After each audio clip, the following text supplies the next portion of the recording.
Welcome to 360 Tamil. இன்னைக்கு இந்த வீடியோல ஒரு சூப்பரான வெப் சீரிஸோட எக்ஸ்பிளனேஷன் பத்தி தான் பார்க்க போறோம். இந்த வெப் சீரிஸோட பேரு லூத்தேரி துல்கான் அப்படின்றது. இது ஒரு சூப்பரான கிரைம் த்ரில்லர் வெப் சீரிஸ்னு சொல்லலாம். முதல்ல இந்த வெப் சீரிஸோட பிளாட்டை பத்தி சொல்றேன். ஆக்சுவலா ஒரு பொண்ணு என்ன பண்றாங்கன்னா, கல்யாணம் பண்ணி நிறைய ஆண்களை ஏமாத்திட்டு இருக்காங்க. கல்யாணம் முடிப்பாங்க, ஃபர்ஸ்ட் நைட்டை தள்ளி போட்டுக்கிட்டே இருப்பாங்க, வீட்டுல இருக்க நகையெல்லாம் தூக்கிட்டு தப்பிச்சிருவாங்க. இந்த விஷயத்தை தான் இந்த பொண்ணு ரெகுலரா பண்ணிட்டு இருக்காங்க. எதுக்காக இந்த பொண்ணு இந்த விஷயத்த பண்றாங்க, அதே மாதிரி இந்த பொண்ணு பண்ணிட்டு இருக்க விஷயம் போலீஸ் பார்வைக்கு வருது. இப்ப போலீஸ் லேடியும் எப்படியாவது இவளை பிடிக்கணும்ன்ற மாதிரி நிறைய முயற்சி எல்லாம் எடுக்கிறாங்க. எப்படி பிடிக்கிறாங்கன்னு சொல்றதுதான் இந்த படத்தோட மீதி கதை. ரொம்ப இன்ட்ரெஸ்டிங்கா சொல்லியிருப்பாங்க. மலையாளத்துல கூட இதே மாதிரி ஒரு படம் வந்தது பாத்தீங்களா, நிக்கிலா விமல் நடிச்சிருப்பாங்க. ஏறவரையும் அதே மாதிரி இருக்கும். ஆனா அந்த கதைக்கும் இந்த கதைக்கும் எந்த ஒரு சம்பந்தமும் கிடையாது. எக்ஸ்பிளனேஷனுக்குள்ள போறதுக்கு முன்னாடி வீடியோக்கு ஒரு லைக் போடுங்க.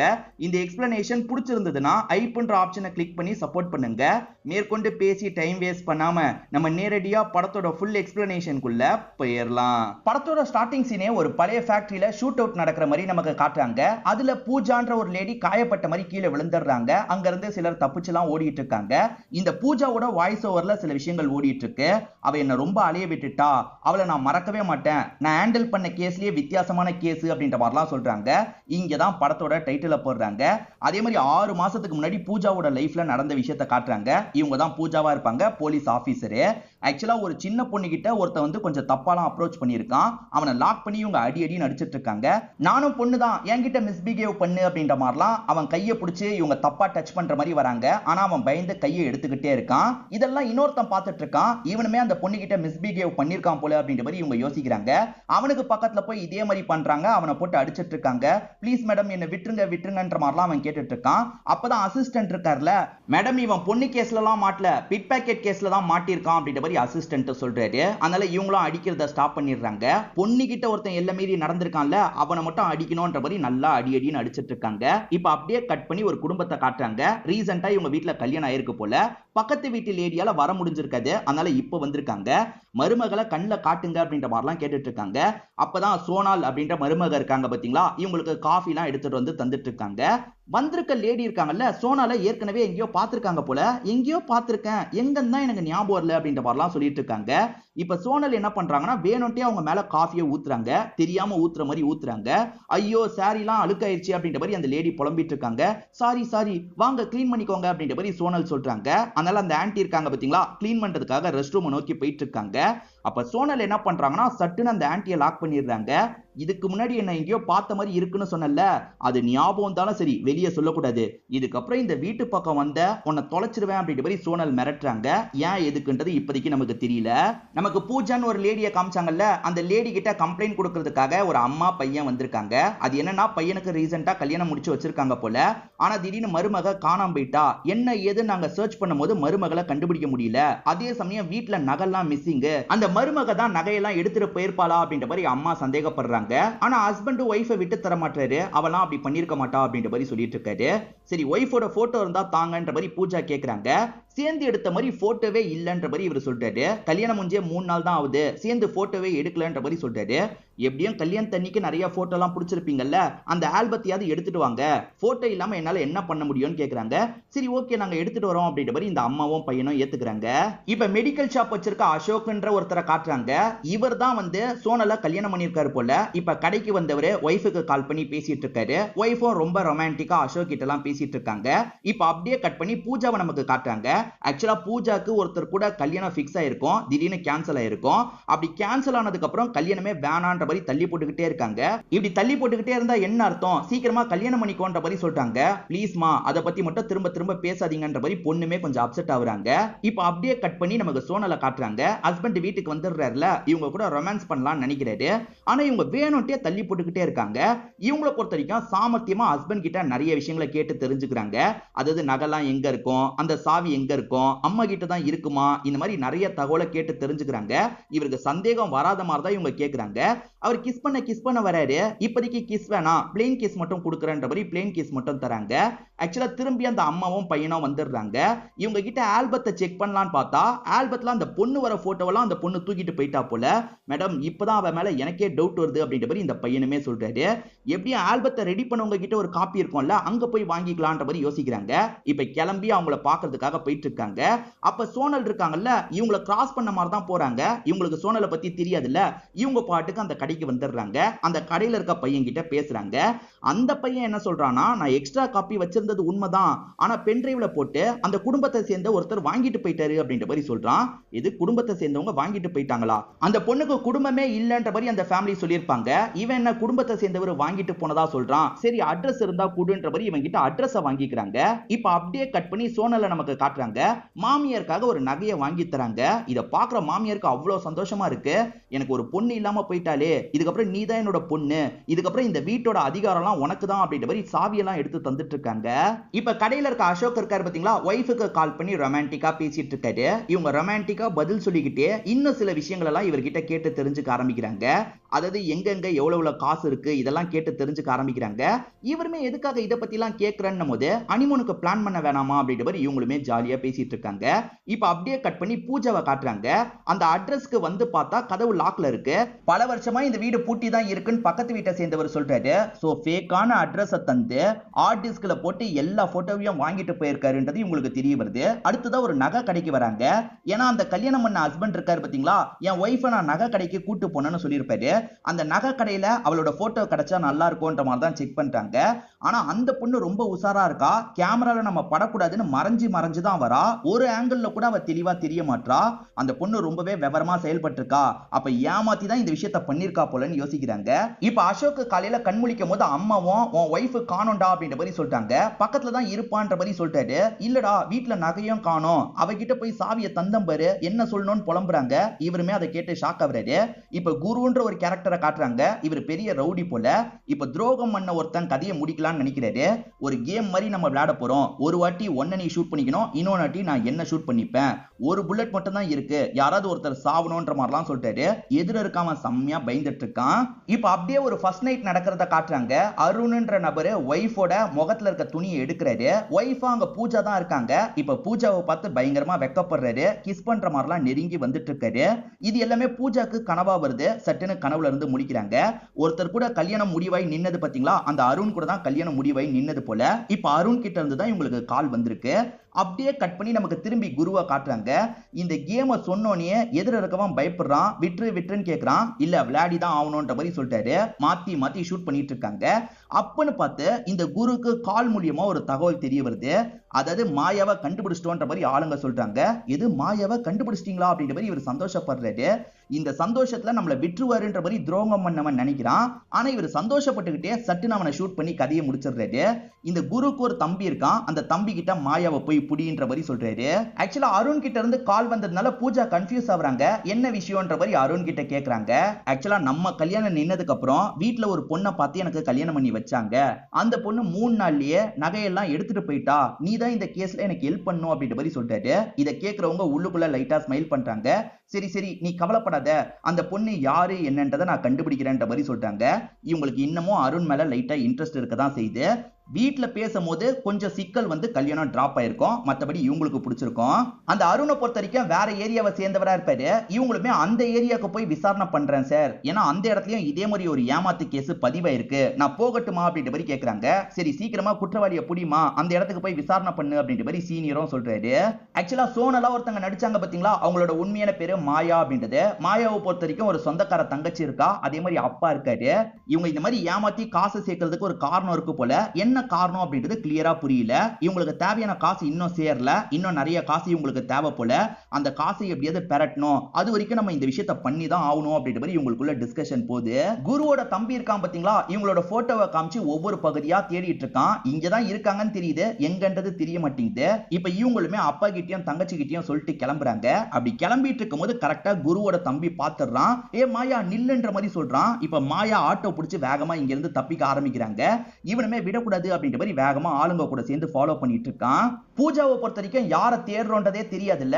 ஒரு பொண்ணை நிறைய பேர் துரத்துறாங்கன்றது மட்டும் இவங்களுக்கு தெரியுது. அந்த பொண்ணை நம்ம காப்பாத்தணும் அப்படின்ற மாதிரி யோசிக்கிறாங்க. அவன் ஜீப்ல ஃபாலோ பண்ணிட்டு இருக்கான்ல, அவனுக்கு பின்னாடி இவங்க வேகமா ஃபாலோ பண்ணிட்டு இருக்காங்க. ஒரு ஸ்டேஜ்ல அந்த குருவோட தம்பி இருக்கான் பாத்தீங்களா, இவங்கள லாக் பண்ணி பிடிச்சிடறான். என் அண்ணனை ஏமாத்திட்டு தப்பிச்சிடலான்னு பாத்தியா, என் அண்ணன் கிட்ட உன்னை இழுத்துட்டு போறேன்ற மாதிரிலாம் சொல்லிட்டு இருக்கான். கன்னை காமிச்சு இவங்களை மிரட்டிட்டு இருக்கான். அப்பன்னு பார்த்து பூஜா இந்த இடத்துக்கு வந்துடுறாங்க. ஒழுங்கு மரியாதையா அந்த பொண்ணை விடுன்னு சொல்றாங்க. யாரு நீ, கிளம்பு அப்படின்ற மாதிரி இவன் மரியாதை இல்லாம பேசுறான். இல்ல கடுப்பானவங்க இருக்காங்கல்ல, கன் எடுத்து இவனை மிரட்ட ஆரம்பிக்கிறாங்க. ஒரு ஸ்டேஜ்ல இவன் கால்லயே ஷூட் பண்றாங்க. விட்டுருங்க விட்டுருங்கன்ற மாதிரிலாம் இவன் கெஞ்சிட்டு இருக்கான். இப்ப ஆளுங்களும் தூக்கி போட்டுட்டு இங்க இருந்து கிளம்பிடுறாங்க. எதுக்காக மாயாவை அவனுங்க துரத்துனாங்க அப்படின்றதெல்லாம் இவங்களுக்கு தெரியாதுல்ல. இவங்களே மாயா கிட்ட கேக்குறாங்க. மாயாவும் புதுசா ஒரு கதையை கிரியேட் பண்ணி சொல்றாங்க. அவன் என்னோட சொந்தக்கார பையன் தான், என்ன அடையணும்ன்ற மாதிரி ஃபாலோ பண்ணிக்கிட்டே இருப்பான். நல்ல வேளை நீங்க அவங்க கிட்ட இருந்து என்ன காப்பாத்திட்டீங்க. நான் இந்த ஊரை விட்டே போலான் இருக்கேன். அதுக்கான காசு கூட இல்லன்ற மாதிரி ஃபீலிங்கா பேசிட்டு இருக்காங்க. நீ கவலைப்படாத, செலவுக்கான காசை நான் தரேன்ற மாதிரி பூஜா சொல்றாங்க. நீங்க என்னோட அக்கா மாதிரியே இருக்கீங்கன்ற மாதிரி மாயாவும் ஐஸ் வைக்கிற மாதிரிலாம் பேசிட்டு இருக்காங்க. இப்ப இந்த பூஜா இருக்காங்கல்ல, கொஞ்சம் காசு எடுத்து தராங்க. அதுக்கு இந்த பொண்ணு என்ன சொல்றானா, நான் கொஞ்சம் லாங்குக்கு போக போறேன், இந்த காசு பத்தாது, இன்னும் காசு தரீங்களா அப்படின்ற மாதிரி கேட்கிறா. சரி இந்தா போதுமா அப்படின்ற மாதிரி இன்னும் நிறைய காசை தந்து பத்திரமா போயிட்டு வான்ற மாதிரி அனுப்பி வைக்கிறாங்க. போலீஸ் கிட்ட மாட்டாம தப்புச்சிட்டோன்ற மாதிரி இவங்க சிரிச்சுக்கிட்டே தான் கிளம்புறாங்க. இவங்க தான் நம்ம தேடுற நபர் அப்படின்றது பூஜாக்கு தெரியாதுல்ல, அனுப்பி வச்சிடுறாங்க. பூஜா அருணை பாக்குறதுக்காக தானே வந்தாங்க. இப்போ ஒரு ஹோட்டல் ரூம்ல வச்சு அருணை மீட் பண்ணி பேசுறாங்க. நான் ஒன்னே கல்யாணம் பண்ணிருக்கலாம், ஜாதகம் ஜோசியம் எல்லாம் பார்த்து நம்ம 2 பேரை கடைசி நேரத்துல பிரிச்சுட்டாங்க. இப்ப இதெல்லாம் ஜாதகம் பார்த்து தான் பண்ணி வச்சாங்க, ஆனா இப்படி ஆயிடுச்சு அப்படின்ற மாதிரி புலம்பிட்டு இருக்காரு. சரி கவலைப்படாத, அந்த பொண்ணோட போட்டோ ஒன்னாவது இருக்கா, அந்த போட்டோ இருந்தா மட்டும் தான்ற மாதிரி இவங்க கேக்குறாங்க. ஒரு போட்டோ என்கிட்ட இருக்குன்ற மாதிரி சொல்லிட்டாரு. இவங்களுமே வேகமா போட்டோவை வாங்கி பாக்குறாங்க. அப்படி பாக்குறவங்களுக்கு தூக்கி வாரி போட்டது. அடி பாவி, நல்லவ மாதிரி நடிச்சு என்கிட்ட தப்புச்சியேன்ற மாதிரி யோசிக்கிறாங்க. இப்ப அப்படியே கட் பண்ணி ஒரு பெரிய கிளப் நமக்கு காட்டுறாங்க. இந்த கிளப்ல ஒரு குரூப் ஆஃப் ஃப்ரெண்ட்ஸ் வந்திருக்காங்க. அதாவது நடிச்சு காமிச்சு படத்தோட பேரை கண்டுபிடிப்பாங்கல்ல, அந்த மாதிரி மதன் ஒருத்தர் நடிச்சு காமிச்சிட்டு இருக்காரு. அந்த கேங்கால கண்டுபிடிக்க முடியல. ஆனா தள்ளி உட்காந்துட்டு இருக்க இந்த மாயா இருக்காங்கல்ல, இதுதான படத்தோட பேருன்ற மாதிரி சொல்லிடுறாங்க. இவங்க பதில் சொன்னதுக்காக சாரி சாரின்ற மாதிரி சொல்றாங்க. அந்த மதன் இருக்கார்ல, ஒன்னும் பிரச்சனை கிடையாது, நீங்க சொன்னா என்ன, என் கேங்க சொன்னா என்ன, என் கேங்கு கூட வந்து சேர்ந்துக்கோங்க அப்படின்ற மாதிரிலாம் இன்வைட் பண்ணிட்டாரு. இவங்களுமே சரி ஓகே அப்படின்ற மாதிரிலாம் ஏத்துக்க ஆரம்பிக்கிறாங்க. ஆக்சுவலா இவங்க மதனை டார்கெட் வச்சிட்டாங்க. மதன் கிட்ட பழகணும்ல, அதுக்காக தான் இந்த மாதிரி பழகிறதுக்கு முடிவு பண்ணிருப்பாங்க. இப்ப மதன் சிரிச்சு பேசுறான், இவங்களுமே சிரிச்சு அவங்க கிட்ட பேசிட்டு இருக்காங்க. குருவோட தம்பியோட கால்ல அடிபட்டிருக்கு பாத்தீங்களா, இத பத்தி ஆளுங்க சொல்றாங்க. கேக்குறவரு பயங்கர கடுப்பாயிடுறாரு. என் தம்பியை ஷூட் பண்ணது யாரு, அவளை பத்தின முழு டீட்டெயில் எனக்கு வேணும்ன்ற மாதிரி கேக்குறாரு. ஆளுங்களுமே சேகரிச்சு சொல்றோன்ற மாதிரிலாம் சொல்றாங்க. இதே சமயம் நம்ம பூஜா இருக்காங்க பாத்தீங்களா, ஏற்கனவே அடி வாங்கின ஆளுங்களை பிடிக்கிறதுக்காக வந்துடுறாங்க. காரணம் நீங்க எதுக்காக மாயாவை தேடினீங்கன்றதை தெரிஞ்சுக்கிறதுக்காக தான் வந்திருக்காங்க. அதே மாதிரி அந்த குருவோட தம்பி எங்கன்ற மாதிரி ரவுடிங்க கிட்ட விசாரிக்கிறாங்க. சோ குருவோட தம்பி இருக்கிற இடத்தை பத்தி உங்களுக்கு தெரிஞ்சிருது. அந்த தம்பியை தூக்கிடுறாங்க. அந்த தம்பி கிட்ட டீட்டெயிலா கேட்கும் போது, என்னோட அண்ணன் பயங்கரமா லவ் பண்ணிட்டு இருந்தான், ஆனா ஏமாத்தி அவ என்னோட அண்ணனையே மாட்ட வச்சுட்டு போயிட்டா, என் அண்ணன் அதனால தான் வெறி கொண்டு தேடிட்டு இருக்கான், தேவையில்லாம இல்ல தலையிடாத அப்படின்ற மாதிரிலாம் இவன் ஓவரா பேசுறான். ஆனா இவங்க லாக் பண்ணி ஸ்டேஷனுக்கு கூட்டு போயிடுறாங்க. தம்பி மாட்டி இருக்கிறது குருக்கும் தெரிஞ்சு கடுப்பாவறாரு. குருவை தான் முதல்ல ஏமாத்தி இருக்கா, அதுக்கப்புறம் தான் ஒவ்வொருத்தரா ஏமாத்திருக்கா போல அப்படின்ற மாதிரி இவங்க யோசிச்சுட்டு இருக்காங்க. அடுத்து அவ எந்த ஊருக்கு போக வாய்ப்பு இருக்கு அப்படின்ற மாதிரி இவங்களுமே யோசிக்கிறாங்க. இன்னொன்னு பக்கம் அந்த மாயா இருக்கா பாத்தீங்களா, டீம் கூட டிஸ்கஸ் பண்ணிட்டு இருக்கா. இந்த ஊர்ல அடுத்து நம்ம வேலையை காட்டலாம், டார்கெட்டை செலக்ட் பண்ணலாம் அப்படின்ற மாதிரிலாம் பேசிட்டு இருக்கா. ஏறக்குறைய இந்த சைடு பூஜா இருக்காங்கல்ல, அவ அடுத்து இந்த பகுதிக்கு தான் போக வாய்ப்பு இருக்குன்னு ஒரு இடத்தை மார்க் பண்றாங்க. ஏறக்குறைய அந்த பொண்ணுமே அந்த இடத்தை தான் சூஸ் பண்றா. இவங்க 2 பேருமே ஒரே இடத்துக்கு போக போறாங்க, சீக்கிரம் மீட் பண்ண போறாங்கன்ற மாதிரி காமிச்சு இந்த எபிசோட முடிக்கிறாங்க. ஆக்சுவலா மாயா இந்த இடத்துல தான் மதனை முடிவு பண்ணிருக்கா. இவங்களுமே இந்த இடத்துல விசாரிக்கிறதுக்காக வரும்போது ஒரு அப்பா கம்ப்ளைண்ட் கொடுத்திருக்காரு. அந்த கம்ப்ளைண்டே வித்தியாசமா இருந்தது அப்படின்ற மாதிரி சொல்றாங்க. அது என்னன்னா, என் பையன் கிட்ட ஒரு பொண்ணு நெருங்கி பழகுறா, எனக்கு என்னமோ அந்த பொண்ணு மேல டவுட்டா இருக்குன்ற மாதிரி அப்பா சொல்றாரு. எங்க பொண்ணு போட்டோவை காட்டுங்கன்னும் போது அது பக்காவா மாயா கூட மேட்ச் ஆகுது. சோ இப்போ அப்படியே கட் பண்ணி நமக்கு அந்த மதனை காட்டுறாங்க. மதன் அந்த பொண்ணை கல்யாணம் பண்றதுக்கே முடிவு பண்ணிருக்கான். சேர்ந்து ப்ராஜெக்ட் பண்ணலான்ற மாதிரி ப்ராஜெக்ட்டுக்குலாம் அந்த பொண்ணை யூஸ் பண்ணிட்டு இருக்கான். அப்ப பூஜா கிட்ட இருந்து மதனுக்கு கால் வருது. அவளை விட்டு கொஞ்சம் தள்ளி வந்து பேசு, ஆக்சுவலா அந்த பொண்ணு நிறைய பேர் ஏற்கனவே ஏமாத்திருக்கா அப்படின்ற மாதிரிலாம் இவங்க புரிய வச்சிட்டு இருக்காங்க. என்ன சொல்றீங்க அப்படின்ற மாதிரி மதன் ரொம்ப ஆச்சரியப்படுறான். எப்படியாவது நைஸா பேசி அவளை இந்த இடத்துக்கு கூட்டு வா, நாங்க பாத்துக்கிறோம்ன்ற மாதிரி சொல்றாங்க. அதனால இவனுமே மாயாவை அங்க இருந்து கூட்டிட்டு கிளம்ப ஆரம்பிக்கிறான். அப்படி கிளம்புறவன் கொஞ்சம் பதட்டமா இருக்கிறத மாயாவன் கவனிக்கிறாங்க. என்னாச்சு, ஏன் பதட்டமா இருக்கன்ற மாதிரி கேக்குறாங்க. நாலாம் பதட்டமா இல்லையேன்ற மாதிரி இவன் சமாளிச்சிட்டு இருக்கான். ஆனா ஏதோ தப்பா இருக்குன்றது மாயாக்கு தெரிஞ்சிருது போல. இப்ப சட்டுன்னு மாயா ஒரு கத்தி எடுத்து இவனை அட்டாக் பண்ற மாதிரி வராங்க. இவன் பயத்துல கத்த ஆரம்பிச்சிடுறான். ஆனா உண்மையில மாயா கத்தி எல்லாம் எடுத்திருக்க மாட்டாங்க. இவன் தான் யோசிச்சு பார்த்திருப்பான். ஏன் பயப்படுற, என்னாச்சுன்னு கேக்குறாங்க. அதெல்லாம் ஒண்ணு இல்லைன்ற மாதிரி சமாளிக்கிறான். எனக்கு டேப்லெட் மட்டும் வாங்கிட்டு வரியான்ற மாதிரி இவங்க கேக்குறாங்க. சரி வாங்கிட்டு வரேன்ற மாதிரி இவனுமே இந்த இடத்துல ஏத்துக்கிறான். இப்ப காரை விட்டு இறங்கி நடக்க ஆரம்பிக்கிறான். இப்ப பூஜாவும் அந்த இடத்துக்கு தான் நாங்க வந்துட்டு இருக்கோம்ன்ற மாதிரி சொல்றாங்க. சொல்றாங்க, மேடம் இப்ப காரை விட்டு இறங்கி மெடிக்கல் ஷாப்க்கு போயிட்டு இருக்கேன்னு சொல்றான். அவன் மேல ஒரு கண்ணை வச்சுக்கிட்டே போன்ற மாதிரி சொல்றாங்க. நான் பாத்துக்கிட்டே தான் இருக்கேன், அவன் மிஸ் ஆக மாட்டா அப்படின்ற மாதிரிலாம் இவன் பேசிட்டு இருக்கான். இப்ப திடீர்னு திரும்பி பார்க்கும்போது அவங்க காணாம போயிடுறாங்க. மேடம் காணாம போயிட்டா அப்படின்ற மாதிரிலாம் இவன் சொல்லிட்டு இருக்கான். கொஞ்ச நேரத்துல இவங்களும் வந்துடுறாங்க. நாங்க வர வரைக்கும் அவளை தப்பிக்க விட்டுறாதுன்னு தானே சொன்னேன், எதுக்காகடா இப்படி பண்ண அப்படின்ற மாதிரி இவன் மேல கோவப்பட்டு இருக்காங்க. சரி என்ன பண்றது, அந்த மாயாவை நம்ம தான் தேடி கண்டுபிடிக்கணும் அப்படின்ற மாதிரி ஆளுங்களை கூட்டிட்டு இங்க இருந்து கிளம்புறாங்க. இப்ப மாயா டீம் கிட்ட பேசிட்டு இருக்கா. இதெல்லாம் போதும், நம்ம கிளம்பிடலாம் அப்படின்ற மாதிரி அப்பா சொல்றாரு. இல்ல இன்னும் காசு நிறைய தேவைப்படுது, அடுத்து யாரையாவது டார்கெட் பண்ணோம், பெரிய அமௌண்டா சம்பாரிச்சுட்டு தான் இங்க இருந்து போகணும்ன்ற மாதிரி சொல்றாங்க. இப்ப பூஜா அம்மா கூட சேர்ந்து சாப்பிட்டுட்டு இருக்கும் போது குரு கிட்ட இருந்து கால் வருது. அதாவது தம்பியை இப்ப லாக் பண்ணி வச்சிருக்காங்கல்ல, ஒழுங்கு மரியாதையே என்னோட தம்பியை விட்டுரு அப்படின்ற மாதிரிலாம் சொல்றான். அதெல்லாம் முடியாது, உன்னால முடிஞ்சதை பாத்துக்கோன்ற மாதிரி சொல்றாங்க. அதே மாதிரி நீ அந்த மாயாவை தேடிட்டு இருக்கல்ல, அந்த மாயா என்கிட்ட தான் மாட்டுவா. அதே மாதிரி என்னோட தம்பியை எப்படி காப்பாத்தணும்னு எனக்கு தெரியும், உன்னையும் நான் கவனிச்சுக்கிறேன் அப்படின்ற மாதிரி வார்னிங் கொடுக்குற மாதிரி பேசிட்டு இருக்கான். உன்னால முடிஞ்சதை பண்ணிக்கோ அப்படின்ற மாதிரி இவங்க சொல்றாங்க. இப்ப விஷ்ணுன்னு ஒருத்தரை காட்டுறாங்க. இவர் என்ஜிஓ மாதிரி ரன் பண்ணிட்டு இருக்காரு. ஏழைங்களுக்கு எல்லாம் ஆபரேஷன் பண்றதுக்கு நிறைய காசெல்லாம் செலவு பண்ணிட்டு இருக்காரு போல. இவர் தான் நம்மளோட அடுத்த டார்கெட்ன்ற மாதிரி மாயா சொல்றாங்க. நான் பேஷண்ட் மாதிரி அவர்கிட்ட பழக போறேன், அதே மாதிரி எனக்கு ஆபரேஷன்ன்ற பேர்ல நிறைய காசு அவர்கிட்ட இருந்து சுருட்ட போறோம் அப்படின்ற மாதிரிலாம் சொல்றாங்க. கூட இருக்கவங்க ஏத்துக்கிறாங்க. ஆக்சுவலா அவரை பத்தி தங்கச்சி தான் நிறைய தகவலை சேகரிச்சிருப்பாங்க. அவருக்கே தெரியாம அவரை பத்தி எல்லா தகவலையும் சேகரிச்சிருப்பாங்க. இப்ப இந்த மாயா இருக்காங்கல்ல, பேஷண்ட் மாதிரி பாக்குறதுக்கு வந்துடுறாங்க. அவர் நிறைய பேஷண்ட்டுங்களை பார்த்து யாருக்கு உதவி தேவையோ அவங்களுக்கு பண்ணுவாரு போல. அந்த மாதிரி இவங்களுமே எனக்கு ஏகப்பட்ட பிரச்சனை இருக்குன்ற மாதிரிலாம் சொல்றாங்க. விஷ்ணு கூட இருக்க டாக்டருமே வாங்கி செக் பண்றாரு. விஷ்ணு இருக்கார்ல, கவலைப்படாதீங்க, ஆபரேஷன் காஸ்ட் எல்லாத்தையும் நானே பாத்துக்கிறேன்னு சொல்லிட்டாரு. இவங்களுமே வேணும்ட்டே நடிக்கிற மாதிரிலாம் இந்த இடத்துல கோவப்பட்டு இருக்காங்க. அது என்னன்னா, என்கிட்ட எந்த காசுமே இல்ல, எனக்கு யாருமே இல்லைன்னு சொல்ல வரீங்களா, என்கிட்டயும் கொஞ்சம் காசு இருக்கு அப்படின்ற மாதிரிலாம் பேசிட்டு இருக்காங்க. எங்க நான் அந்த அர்த்தத்துல சொல்லுங்க, சாதாரணமா தான் சொன்னேன்ற மாதிரி விஷ்ணு சொல்றாரு. ஆனா இவங்க கோச்சுக்கிட்டே கிளம்புற மாதிரிலாம் கிளம்புறாங்க. என் அக்காவை மன்னிச்சிருங்கன்ற மாதிரி தங்கச்சியும் நடிச்சிட்டு இருக்கா. இப்ப அப்படியே கட் பண்ணி இந்த பூஜாவை காட்டுறாங்க. பூஜா ஆசிரமத்துல இருக்க ஒரு பெரியவரை பார்த்து பேசுறாங்க. இந்த பெரியவர் யாரு என்னன்றது இப்போதைக்கு நமக்கு தெரியல.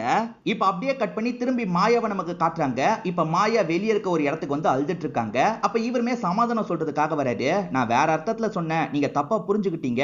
சரி ஃபீஸ் நீங்க தரணும்னு நினைக்கிறீங்க அவ்வளவுதானே, உங்க சைட்ல இருந்து ஒரு 10 ரூபாயை மட்டும் ஃபீஸா தாங்க, நான் வாங்கிக்கிறேன்ற மாதிரி சொல்லிட்டாரு. இவங்களுமே 10 ரூபாயை எடுத்து இவர்கிட்ட தராங்க. இப்ப இந்த ஆபரேஷனுக்கு நான் மட்டும் காசு போடல, நீங்களும் காசு போட்டிருக்கீங்க அப்படின்ற மாதிரி சிரிச்சுக்கிட்டே சொல்றாரு. இவங்களும் பதிலுக்கு சிரிக்கிறாங்க. இது மூலியமா இவங்க ரெண்டு பேருமே அடிக்கடி மீட் பண்ணி பழகுறாங்க பாத்தீங்களா. கொஞ்சம் கொஞ்சமா அவரை ஏமாத்த ஆரம்பிக்கிறாங்க. அவருமே இவங்களை லவ் பண்ண ஆரம்பிச்சிடுறாரு. இப்ப தங்கச்சி விஷ்ணுக்கு கால் பண்ணி பேசிட்டு இருக்கா. என் அக்காக்கு திடீர்னு முடியாம போயிருச்சு, இந்த இடத்துல உடனே ஆபரேஷன் பண்ணணும்னு சொல்றாங்க, இந்த ஹாஸ்பிட்டல்ல தான் இருக்கும், உடனே வாங்கன்ற மாதிரி சொல்றா. சரி ஓகே நான் வரேன்ற மாதிரி இவருமே ஏத்துக்கிறாரு. இப்ப வேகமா கிளம்பி அந்த இடத்துக்கு வந்துடுறாரு. நீ கவலைப்படாத, எதுனாலும் நான் பாத்துக்கிறேன் அப்படின்ற மாதிரிலாம் இவர் சொல்லிட்டு இருக்காரு. இப்ப உள்ள வந்து நடிச்சிட்டு இருக்க இவங்களையும் பார்த்துட்டு இருக்காரு.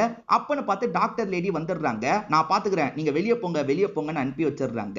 இப்ப டாக்டர் லேடி கிட்ட இவங்க டீல் பேசலான்ற மாதிரி எந்திரிச்சா அங்க டாக்டர் லேடி வரல, பூஜா தான் வந்திருக்காங்க. மாயாவோட பிளான் என்னன்னா, அவர்கிட்ட இருந்து நிறைய காசை வாங்கி டாக்டருக்கு கொஞ்சோண்டு தந்துட்டு நம்ம நிறைய எடுத்துக்கலாம் பிளான போட்டிருப்பா. ஆனா பூஜா வந்ததுனால இந்த இடத்துல ஷாக் ஆயிட்டு இருக்கா. என்னையே ஏமாத்திட்டல, உன்னை விட மாட்டேன்ற மாதிரி இவங்க லாக் பண்ணிட்டு இருக்காங்க. அப்பன்னு பார்த்து குரு இருக்கான் பாத்தீங்களா, ஆளுங்களோட இந்த இடத்துக்கு வந்துடுறான். என்னமா என்கிட்ட மாட்டினியான்ற மாதிரி மாயாவை நக்கல் பண்ணிட்டு இருக்கான். இந்த இடத்துல இருக்க பூஜா இவனை லாக் பண்ணலான்னு பாக்குறாங்க. ஆனா அதுக்குள்ள இவன் இருக்கான் பாத்தீங்களா, மாயாவோட நெத்தியில கண்ணை வச்சிடறான். இவன் கதையை நான் முடிச்சிருவேன், ஒழுங்கா அமைதியா இருன்ற மாதிரி சொல்றான். இப்ப மிரட்டின மாதிரி இங்க இருந்து வேகமா மாயாவை கூட்டிட்டு போயிடுறான். இவங்க துரத்திட்டு போறாங்க, ஆனா அவனை பிடிக்க முடியல. இப்ப டீம் கிட்ட இந்த தகவலை சொல்லலான்னு கால் பண்ணிட்டு இருக்காங்க. அந்த சமயம் இந்த இடத்துக்கு வந்த விஷ்ணுவும் என்னாச்சு ஏதாச்சுன்ற மாதிரி கேட்டுட்டு இருக்காரு. அவ உன்னை ஏமாத்த பார்த்தா, நல்ல வேலை நீ தப்புச்சிட்டன்ற மாதிரி சொல்றாங்க. எது ஏமாத்த பார்த்தாலா அப்படின்ற மாதிரி இவருமே இந்த இடத்துல பயங்கரமா ஷாக் ஆயிடுறாரு. 2 வருஷத்துக்கு முன்னாடி நடந்த குருவோட பிளாஷ்பேக்கை காட்டுறாங்க. குரு போலீஸ் கிட்ட மாட்டிருக்காரு போல, இல்லீகல் வேலை பண்றதுக்காக மாட்டிருப்பாரு. நான் மாட்டினாலும் சரி, என் ஒய்ஃப் மாயாவை தப்பிக்க வச்சிட்டேன்ற மாதிரிலாம் சிரிச்சுக்கிட்டே பேசுறாரு. எது தப்பிக்க வச்சியா, டே உன்னை மாட்டி விட்டதே உன்னோட ஒய்ஃப் மாயா தான் அப்படின்ற மாதிரி போலீஸுங்க சொல்றாங்க. என்ன போலீஸுங்க இப்படி சொல்றாங்க அப்படின்ற மாதிரி இவர் பயங்கரமா ஷாக் ஆகுறாரு. இப்ப கொஞ்ச நேரத்துக்கு முன்னாடி நடந்த விஷயத்தை நமக்கு காட்டுறாங்க.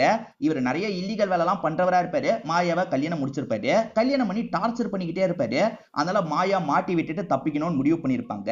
இவங்க தப்பிச்சு ஓடிட்டு இருக்கும் போது இவர் இருக்கார்ல, நீ போயிடு மாயா, நான் மாட்டினா கூட பரவாயில்ல, நீ போயிடுன்ற மாதிரிலாம் சொல்றாரு. இவங்களுமே போயிருப்பாங்க. அதுக்கப்புறம் தான் இவர் போலீஸ் கிட்ட மாட்டி இருப்பாரு. ஆனா மாட்ட வச்சதே மாயான்றது இப்பதானே இவருக்கு தெரியுது. அடி பாவி என்ன மாட்ட வச்சிட்டியே அப்படின்ற மாதிரி பயங்கர கடுப்பாகிறாரு. இவர் டார்ச்சர் பண்ணிக்கிட்டே இருக்கிறதுனால தான் மாயா இந்த மாதிரி பிளான் பண்ணி மாட்ட வச்சிருக்காங்க போல. மாயா மாட்ட வச்சுட்டு போனாங்க பாத்தீங்களா, அதனால இவரு ஜெயில எல்லாம் 1 வருஷத்துக்கு மேல இருந்திருப்பாரு. அந்த மாயா எங்க இருந்தாலும் கண்டுபிடிக்கணும்ன்ற மாதிரி தம்பி கிட்ட சொல்லி வச்சிருப்பாரு. இப்ப பிரசன்ட்ல இவரு மாயாவை லாக் பண்ணிட்டாரு பாத்தீங்களா, இவரோட இடத்துக்கு தான் கூட்டு போயிட்டு இருக்காரு. மாயா எதுவுமே பேசாம அமைதியா வந்துட்டு இருக்காங்க. மாயா கூட அப்பா தங்கச்சின்னு இருக்காங்கல்ல, இவங்க சொந்த அப்பா தங்கச்சியா இருக்க மாட்டாங்க. இப்ப மாயா மாட்டிக்கிட்டான்றது உங்களுக்கு தெரிஞ்சிருது இல்ல, என்ன பண்றது, நம்ம இருக்கலாமா கிளம்பிடலாமான்ற மாதிரி யோசிச்சுட்டு இருக்காங்க. இவர் மாயாவை கூட்டு வந்துடுறாரு. ஆனா மாயா எதுவுமே பேசாம தள்ளி உட்கார்ந்து இருக்காங்க. ஏன் மாயா இப்படி பண்ண, நான் உன்னை அவ்வளவு நேசிச்சனே, என்ன மாட்ட வச்சுட்டு போயிட்டியேன்ற மாதிரி புலம்புறாரு. இவங்களுமே கொடுமை பத்தினதை பத்தி சொல்றாங்க. என்ன கல்யாணம் பண்ணதுல இருந்து நீ கொடுமை மட்டும் தான் படுத்திட்டு இருந்த, கண்ட்ரோல் பண்ணிக்கிட்டே இருந்த, அதெல்லாம் எனக்கு சுத்தமா பிடிக்கல, அதனால தான் இங்க இருந்து தப்பிச்சு போனேன். உன்கிட்ட இருந்து மொத்தமா தப்பிக்கிறதுக்காக தான் நிறைய காசை சேர்த்து வெளிநாட்டுக்கு போய் செட்டில் ஆயிரலாம் நினைச்சேன், அதுக்குள்ள மாட்டிக்கிட்டேன்ற மாதிரி சொல்றாங்க. இது நான் உன்னை டார்ச்சர் பண்ணனா, நான் உனக்கு அன்பு தான் காமிச்சேன், அந்த அன்பை உன்னால புரிஞ்சுக்க முடியலன்ற மாதிரி இவன் சொல்லிட்டு இருக்கான். கொஞ்சம் சைக்கோத்தனமாலாம் இவன் நடந்துப்பான் போல. பூஜாவோட சீனியர் இருக்கார்ல, நீ அங்க வேலை பார்த்ததெல்லாம் போதும் திரும்பி வான்ற மாதிரி சொல்லியிருப்பாரு. ஆனா இவங்கள பொறுத்த வரைக்கும் எப்படியாவது கண்டுபிடிச்சிட்டு தான் திரும்பி ஊருக்கு போகணும்னு நினைக்கிறாங்க. இங்க ஒரு ஆபீசர் தெரிஞ்சவரா இருப்பாரு, அவரோட ஹெல்ப்போட இந்த விஷயத்தை எப்படியாவது சால்வ் பண்ணும் அப்படின்ற மாதிரிலாம் யோசிச்சுட்டு இருக்காங்க. ஒன்னால தான் என்னோட தம்பி மாட்டியிருக்கான் அப்படின்ற மாதிரிலாம் இந்த குரு கோவப்பட்டு இருக்கான். நீ இந்த மாதிரி கோவப்பட்டுக்கிட்டே இருக்கிறதுனால தான் உன்னை விட்டுட்டு போனேன்ற மாதிரிலாம் மாயா சொல்றாங்க. இவன் மிரட்டுறதுல கொஞ்சம் பதட்டப்படுறாங்க. இந்த தண்ணி குடின்ற மாதிரி தரான். இவங்க குடிக்கிறதுக்காக வரும்போது அந்த தண்ணியை புடுங்கி கீழே ஊத்துறான். அது தண்ணியே கிடையாது, ஆசிடா இருக்கும். அட பாவி, ஆசிட தான் குடிக்கிற மாதிரி தந்தியான்ற மாதிரி இவங்க கோவப்பட்டு இருக்காங்க. இப்ப இவன் என்ன பண்றானா, பக்கத்துல இருக்க இன்னொரு கிளாஸ் எடுத்து இவங்க மேல ஊத்துற மாதிரி வரான். இதுவும் ஆசிட் போலன்ற மாதிரி செம்மையா பயப்படுறாங்க. இவன் சட்டுன்னு இவங்க மூஞ்சில ஊத்துறான். ஆனா ஊத்துனதுக்கு அப்புறம் தான் அது தண்ணின்றது தெரிய வருது. 2 கிளாஸுமே ஆசிட் தானே கேட்டேன், எதுக்காக ஆசிட கொண்டு வரலன்ற மாதிரி ஆளுங்க கிட்ட பேசிட்டு இருக்கான். கொண்டு வாங்கன்ற மாதிரியும் சொல்றான். இதை கவனிச்சிட்டு இருக்க மாயாக்கு பயம் வருது. என்ன எதுவுமே பண்ணிடாத, தயவு செஞ்சு என்ன விட்டுரு அப்படின்ற மாதிரிலாம் இவன் காலில் விழுந்து கெஞ்சிட்டு இருக்காங்க. சரி உன்னை மன்னிச்சு நான் விட்டுறேன், என்கிட்ட இருந்து இவ்வளவு காசு ஏமாத்திட்டு போனேன், இப்ப இன்னும் மத்தவங்க கிட்ட ஏமாத்தி நிறைய சேர்த்திருப்பல, அது எல்லாத்தையும் என்கிட்ட தந்துரு, உன்னை விட்டுறேன், என் தம்பியை எப்படி வெளியே எடுக்கணும்னு எனக்கு தெரியும்ன்ற மாதிரிலாம் சொல்றான். சரி சரி நான் காசை தந்துடுறேன் அப்படின்ற மாதிரி இவங்க சொல்றாங்க. அதுக்கு அந்த அப்பா தங்கச்சி கிட்ட பேசணும்ல, நான் அவங்க கிட்ட பேசிக்கிறேன், போன் மட்டும் தான்ற மாதிரிலாம் கேட்கறாங்க. சரி இந்த போன் சீக்கிரமா பேசு அப்படின்ற மாதிரி இவன் சொல்றான். உன்னை நம்ப முடியாது, ஸ்பீக்கர்ல போட்டு பேசு அப்படின்ற மாதிரி சொல்றான். சரி ஓகேன்ற மாதிரி இவங்களுமே ஸ்பீக்கர்ல போட்டு அவங்க கிட்ட பேச ஆரம்பிக்கிறாங்க. இந்த மாதிரி நிலைமையில நான் மாட்டிருக்கேன், நீங்க தான் அந்த காசெல்லாம் எடுத்துட்டு வரணும் அப்படின்ற மாதிரிலாம் இந்த இடத்துல பேசிட்டு இருக்காங்க. பூஜா இருக்காங்கல்ல, இந்த குருவை தான் வலை வீசி தேடிட்டு இருக்காங்க. அதனால ஒரு மறைவான இடத்துக்கு தான் இவன் கூட்டு வந்துடுறான். தங்கச்சி கிட்ட திரும்பி பேசுன்ற மாதிரி போனை தந்துடுறான். இவங்களுமே இப்ப ஸ்பீக்கர் மூலியமா தங்கச்சி கிட்ட பேசிட்டு இருக்காங்க. தங்கச்சி என்ன சொல்றானா, நம்ம கிட்ட 10 லட்சம் ரூபாய் தானே இருக்கு, நீ அதுக்கு மேல எல்லாம் கேக்குற, நான் என்ன பண்றது அப்படின்ற மாதிரி கேக்குறா.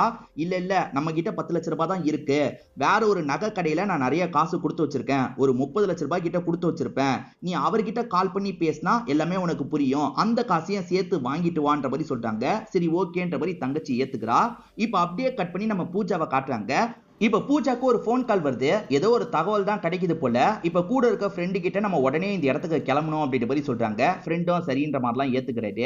மாயாவோட தங்கச்சி காசெல்லாம் ரெடி பண்ணி ஒரு இடத்துல வெயிட் பண்ணிட்டு இருக்கா. இப்ப குருவோட ஆளுங்க இருக்காங்க பாத்தீங்களா, அந்த இடத்துக்கு கூட்டு போறாங்க. இந்த சீரிஸோட ஸ்டார்டிங்ல ஒரு இடத்த காமிச்சாங்கல்ல, அந்த இடத்துக்கு தான் கூட்டு வந்திருக்காங்க. இவ கிட்ட இருந்து பேக வாங்குறாரு பாத்தீங்களா, பேக் வெயிட் கம்மியா இருக்கிறத வச்சே காசும் கம்மியா இருக்குன்றதை இவர் கண்டுபிடிச்சிருக்காரு. நான் கேட்ட அளவுக்கு காசு இல்லன்ற மாதிரி கண்ணை காமிச்சு மிரட்டிட்டு இருக்காரு. தங்கச்சியுமே அந்த நகை கடையில கேட்டேன், காசெல்லாம் தரமாட்டேன்னு சொல்லிட்டாரு அப்படின்ற மாதிரி சொல்லிட்டு இருக்கா. எனக்கு தெரியாது, நான் பேசின மாதிரி எனக்கு காசு வேணும்ன்ற மாதிரி இவன் மிரட்டிட்டு இருக்கான்.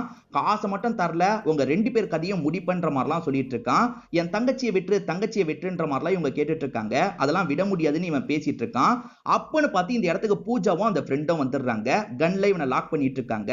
இவங்க எப்படி இந்த இடத்தை கண்டுபிடிச்சு வந்தாங்கன்னு இவன் யோசிச்சுட்டு இருக்கான். நான் ஒரு நகை கடையில கொடுத்து வச்சிருக்கேன்ற மாதிரி இவங்க சொன்னாங்கல்ல, கால் பண்ணி கேளு அப்படின்ற மாதிரி சொல்லியிருப்பாங்க. தங்கச்சி கால் பண்ணா அது பூஜாக்கு தான் போயிருக்கும். ஏன்னா பூஜா ஃபர்ஸ்ட் வாட்டி ஹெல்ப் பண்ணும்போது வேற ஏதாவது ஹெல்ப்னா எனக்கு கால் பண்ணுன்ற மாதிரி நம்பரை தந்திருப்பாங்க. சோ பூஜாக்கு இந்த விஷயம் எல்லாமே தெரிஞ்சிருக்கும். தங்கச்சியை ஃபாலோ பண்ணி தான் இந்த இடத்துக்கு வந்திருக்காங்கன்றதும் தெரிய வருது. என்ன பிளான் போட்டாலும் இங்க இருந்து யாரும் என்கிட்ட இருந்து தப்பிக்க முடியாதுன்ற மாதிரி குரு இருக்கான் பாத்தீங்களா, சட்டுன்னு கன் எடுத்து காமிச்சிட்டு இருக்கான். இவங்களுமே பதிலுக்கு கன் எடுத்து காமிச்சிட்டு இருக்காங்க. இப்ப இந்த இடத்துல கன் ஃபைட்லாம் நடக்குது. ஒளிஞ்சு ஒளிஞ்சு மாத்தி மாத்தி ஷூட் பண்ணிட்டு இருக்காங்க. இந்த சமயம் இந்த மாயாவும் தங்கச்சியும் நைஸா காசு எடுத்துட்டு கிளம்பிடலாம் அப்படின்ற மாதிரிலாம் கிளம்ப பாக்குறாங்க. இவங்க கன் ஃபைட்ல நிறைய இடம் பத்திலாம் எரிய ஆரம்பிக்குது. பூஜாவும் புல்லட் வாங்கி கீழே விழுந்துடுறாங்க. கன்னை எடுக்கலாம் ட்ரை பண்றாங்க. அதுக்குள்ள இவன் கன் எடுத்துறான். என் தம்பியை ஷூட் பண்ணல சாவுன்ற மாதிரி இவங்களை ஷூட் பண்றதுக்காக வரான். ஆனா அதுக்குள்ள மாயா ஷோல்டர்ல ஷூட் பண்றாங்க. இப்ப இவன் மாயாவை ஷூட் பண்ணலாம் நினைக்கிறதுக்குள்ள கீழே விழுந்து கிடக்கிற பூஜா இவனை ஷூட் பண்ணி ஒரேடியா கதையை முடிச்சிடுறாங்க.